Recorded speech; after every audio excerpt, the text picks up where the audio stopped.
Con Cerex todavía en su organismo, Candy sube al estrado y se prepara para contar su versión de los hechos. Y para que todo salga bien, también se nos traslada al día del asesinato, con escenas reales del sangriento altercado que tuvo lugar entre ella y Betty. El último episodio es escalofriante, y la serie había evitado tácticamente mostrarnos la naturaleza violenta de su discusión. Se crea un inquietante paisaje sonoro que refleja la ira que supura Candy. El silencio de Betty desencadena un trauma infantil reprimido, provocando una transformación devastadora. El sonido del silencio resuena en la sala, acompañando cada palabra y gesto de Candy. La matizada interpretación de Elizabeth Olsen da vida al personaje, sus sutilezas y profundidades ocultas evocan una profunda empatía a medida que Candy navega por los desgarradores recuerdos que se despliegan ante los ojos del jurado. A pesar de ser llamada al estrado con pastillas recetadas, Candy es coherente. Expresa claramente que no tenía intención de matar a Betty Gore. Relata la secuencia de los hechos con precisión.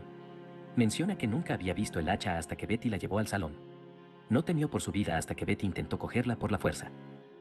Mientras Candy y Betty luchan, Betty golpea a Candy varias veces. En varios momentos, la situación parece calmarse, solo para que Betty reanude el ataque. Solo cuando Betty hace callar a Candy, se genera una reacción y empieza a golpearla, una y otra vez, 40 veces en total, hasta que está muerta e irreconocible, y su sangre cubre a Candy de pies a cabeza. Esto es descrito más tarde por el Dr. Fred Fassen como un evento disociativo. Ella se quebró como lo hizo con Alan cuando la hizo callar en ese restaurante. Los recuerdos y sentimientos reprimidos aislaron a Candy de la realidad. Lo que empezó como defensa propia se convirtió en un brote psicótico y tras el asesinato trató de mantener una sensación de normalidad porque no podía reconciliar lo que había pasado con la realidad. La acusación no se lo cree, obviamente. Recuerdan al jurado que Candy mintió una y otra vez a sus amigos, a su familia y a la policía. Se ensañó con su vecina con un hacha para cortar madera. Justificar ese acto de violencia como respuesta a ser callada es, según la defensa, un insulto al jurado y al tribunal. Don también hace que Pat Montgomery y otros miembros de la iglesia testifiquen ante el tribunal.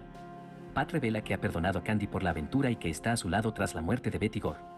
Los miembros de la iglesia y el pastor hablan del tipo de persona que era Betty y Don lo utiliza para crear una imagen desagradable de Betty Gore.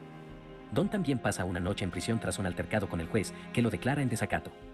Mientras tanto, Candy tiene un sueño en el que su madre le da un cuchillo y Candy tiene las manos manchadas de sangre. A medida que avanza el juicio, la representación de los abogados de Betty Gore introduce una complejidad moral. Su petulancia y su naturaleza casi villana incitan a la exasperación, una reacción inesperada dada la horrible naturaleza del crimen que representan. La advertencia de que los hechos han sido dramatizados apunta a una discrepancia entre la representación y la realidad, lo que plantea cuestiones éticas sobre las libertades que se toman al adaptar historias reales.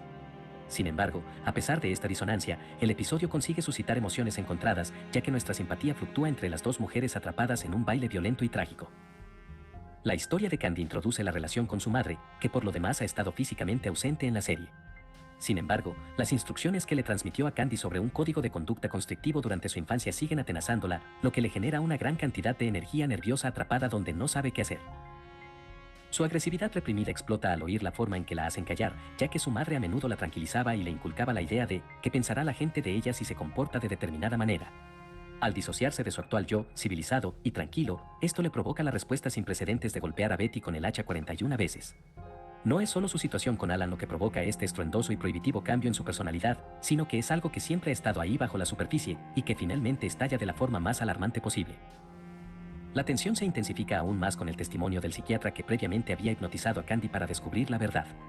A pesar de su convincente relato, el juez y el fiscal menosprecian su experiencia, un reflejo del escepticismo imperante hacia la salud mental en la década de 1980. Estos momentos ponen de relieve los retos a los que se enfrentan quienes buscan comprensión y compasión, en una época de escasa concienciación. Debido a esta respuesta disociativa, como también explica el personaje del Dr. Fred Fassen, Candy se esfuerza constantemente por alejar los pensamientos y el recuerdo del accidente. Ella quería fingir que no había ocurrido, y también explica su reacción inicial ese día, cuando se lavó rápidamente y volvió a la iglesia para recibir a sus hijos.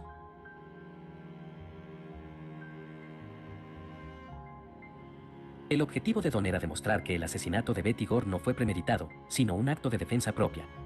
El desorden en la escena del crimen y el rastro de pruebas dejadas atrás eran suficientes para demostrar su punto de vista, pero necesitaba que el jurado sintiera simpatía por Candy para fallar a su favor. Necesitaban saber por qué Candy hizo lo que hizo, así que la hace testificar, y funciona. Durante todo el juicio, Candy no mostró ninguna emoción, y Don sabía que para simpatizar con ella, el jurado necesitaba ver a Candy mostrando culpa y arrepentimiento. Quería que se derrumbara delante de ellos, así que le pone delante el hacha ensangrentada. Como era de esperar, Candy siente repulsión y se echa a llorar. A medida que el juicio alcanza su punto álgido, el peso del veredicto se cierne sobre ellos. Las brillantes actuaciones de ambos abogados durante sus alegatos finales contribuyen a la conmoción del momento. Con la respiración contenida, esperamos la sentencia final, aunque conocemos el resultado por los antecedentes históricos. La dirección, la escritura y la interpretación crean un suspenso que nos atrapa, haciendo imposible no compartir el sobrecogedor alivio y la liberación de emociones de Candy cuando es declarada inocente. Sus abogados también se basan en el discurso de la fe frente al pecado, al recordarle una y otra vez que donde viven, la gente puede olvidar el asesinato. ¿El adulterio? No tanto. Las escenas finales del episodio también muestran al público sosteniendo pizarras y otra parafernalia fuera del tribunal, todas las cuales mencionan términos despectivos relacionados con su pecado, en este caso, el adulterio. Incluso después de que el caso termine y Candy sea declarada inocente de asesinar deliberadamente a Betty, se queda atrapada en el pensamiento de que lo peor ha pasado y que pueden volver a sus vidas normales, pero sabemos mejor que nunca que las cosas pueden volver a ser lo mismo para su familia. En su declaración final, la acusación remarca las mentiras de Candy. Lo fácil que fue para ella mentir después de lo que le pasó a Betty. Si podía mentir tan fácilmente a la gente que conocía de toda la vida, también podía mentir al jurado. También se señala que Candy tuvo todas las oportunidades para crear una versión de la historia que la pintara como inocente. Ella había escuchado el testimonio de todos en la corte y sabía exactamente cómo manipular la historia a su favor. También se señala que el testimonio de Candy era su versión de los hechos, y nunca sabremos si se ajusta a la verdad porque nunca podremos escuchar la otra versión de la historia. Es imposible saber lo que pasaba por la mente del jurado en ese momento, pero Candy Montgomery fue declarada no culpable. Hay que tener en cuenta aquí el tecnicismo de los cargos porque Candy no estaba siendo juzgada por si mató o no a Betty Gore, sino por si el asesinato fue premeditado o en defensa propia.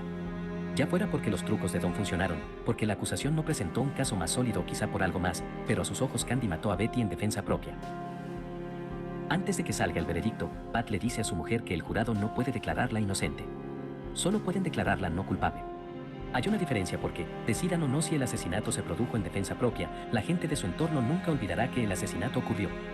Los argumentos y testimonios en el tribunal se basan en tecnicismos legales, pero en la mente del público en general, Candy será culpable de matar a Betty. Candy y su familia se preparan para abandonar el estado, simbolizando un nuevo comienzo y la oportunidad de curar las heridas que marcarán sus vidas para siempre. El encuentro final entre Candy y Alan, su antiguo amante, transmite el peso de su historia compartida y nos deja con una sensación de resolución. El final sobresale en la elaboración de un episodio fascinante y emocionalmente cargado.